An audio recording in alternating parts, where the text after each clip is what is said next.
Good morning, everybody. So I'm making this content sharing a little bit about my backstory. Well, basically my backstory of like where I came from and how I was raised and what have you, how my parents treated me.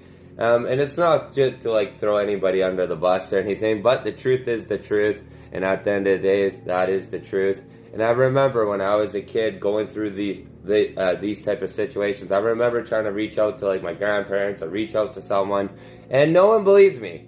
No one was like, everyone was against me. Basically, it felt like, and I had no one to talk to. I had no one to share that. Like I was like going. Of course, many of you have heard my story with my dad, with my mom, and of course, there's many more that I can share that are like that. It was not an easy childhood, like I always say. It was not easy. It was basically 20 years of living in hell, basically, and then plus my drug addiction came with that hell as well, because escaping reality at the end of the day. But so I make my content because I feel like God put it on my soul, and God put me through those situations so I can be the beacon of light and hope for those younger or even older generations. Doesn't really matter age group at the end of the day, but anyone who has suffered same or similar situations in their life where their childhood trauma triggers them to, like go towards like addiction, right? Because most of the time addiction is not the drink. It's because that they're underlying of what addiction is. So like what triggers you to get that drink?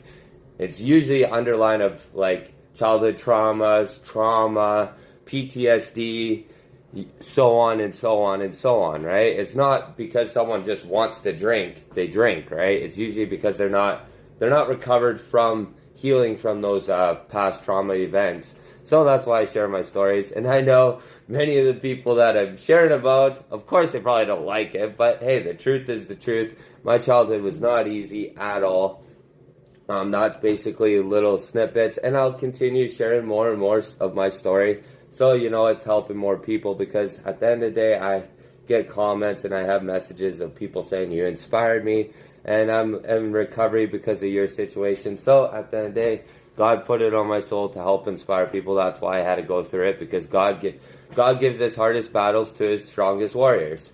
So I hope you guys enjoy that. And so if anyone is curious why I'm making it, it's because at the end of the day, it's probably going to save some kid's life or an adult. It don't really matter. There's probably someone that's debating right now if he should be here or shouldn't be here. You know what I mean? And if many of the people have heard my story, like there was lots of times I didn't want to be here as a young kid. So